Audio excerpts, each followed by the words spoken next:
So I'm Marcus Ashton Simpson. I'm the head chef of the DN1 restaurant. My name's Alan Barrett and I am the sous chef. I'm Alex, I'm the manager at DN1. My name is Max Richmond and I'm a commis chef. I am Tom Rees-Lister and I work at DN1 as the sommelier. What do you think is the biggest misconception people have about fine dining? I think the biggest misconception is everyone sees it like 20, 30 years ago where you've got Gordon Ramsay yelling the head off in the kitchen. It's not like that anymore. Do you have a favourite guilty pleasure snack or fast food you can't resist? We are well known for Greg's before service. So mine's the sausage, bean and cheese melt. It's quick and usually we don't have a lot of time to eat. So yeah, that's probably my guilty pleasure. What tricks? I can spin anything on my finger. We've got a tray. I'm only doing this because the chefs aren't here, so they can't see me using their plates. So this is my one party trick. I can just spin anything. I'll stop now. Can't get it. If you weren't a chef, what other career could you see yourself pursuing?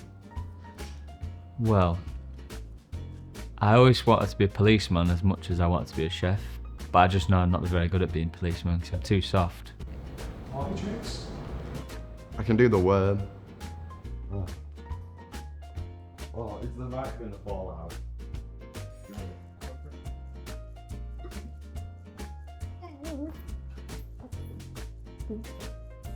Thank you.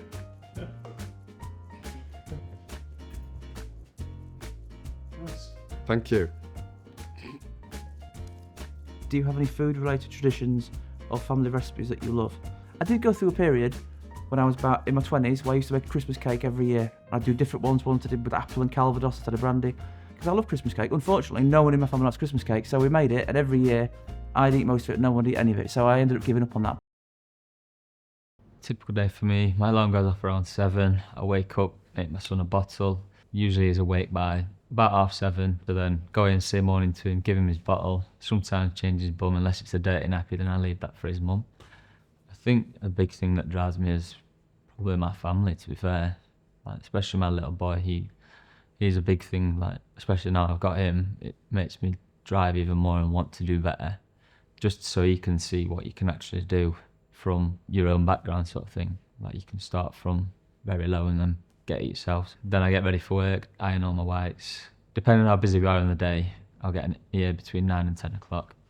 The way I see it is, you can sit along the bench. If I sat along the bench myself and I saw you in a creased up white, it was grey, I wouldn't want to be eating there. So I think I need to look presentable for the customer as much as I do myself, well, more for the customer than myself. People don't necessarily get to interact with me too much, so they'll give me a little smile and a nod just to like approve of that dish, and that means the world to me, to be fair. The age range is from 16 to 30 in the kitchen. We are a very close team because we're all about 16 in our own heads, so we are quite close in that sort of way.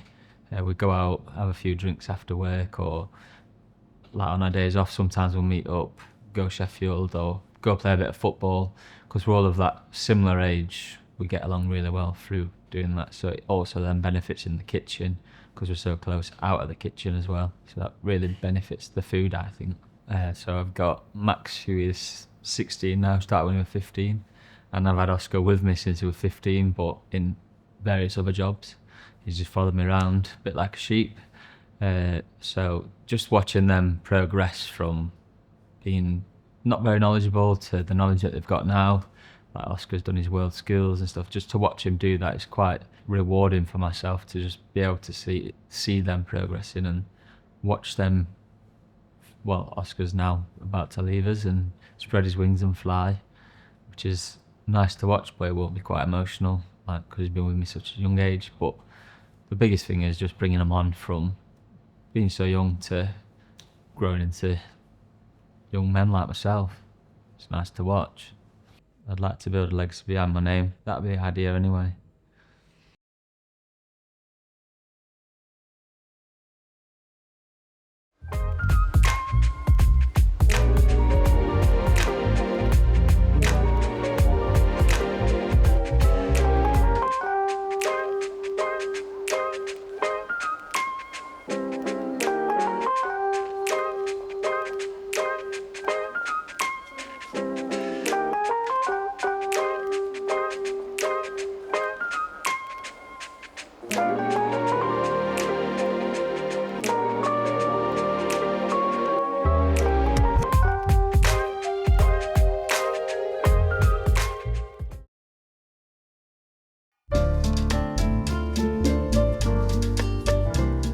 Welcome to today's Wine with Tom. So we're going to Oregon today, just north of California. So California, big reputation for big, fat, bold wines, lots of sunshine, lots of heat. Oregon, just north of California, so a little bit of a cooler climate. This is a Joel Gott Pinot Noir. So the French are great at growing Pinot Noir. We've got a few on the menu: light, raspberry, blackberry, very fruit driven, but light and tasty. Low tannin,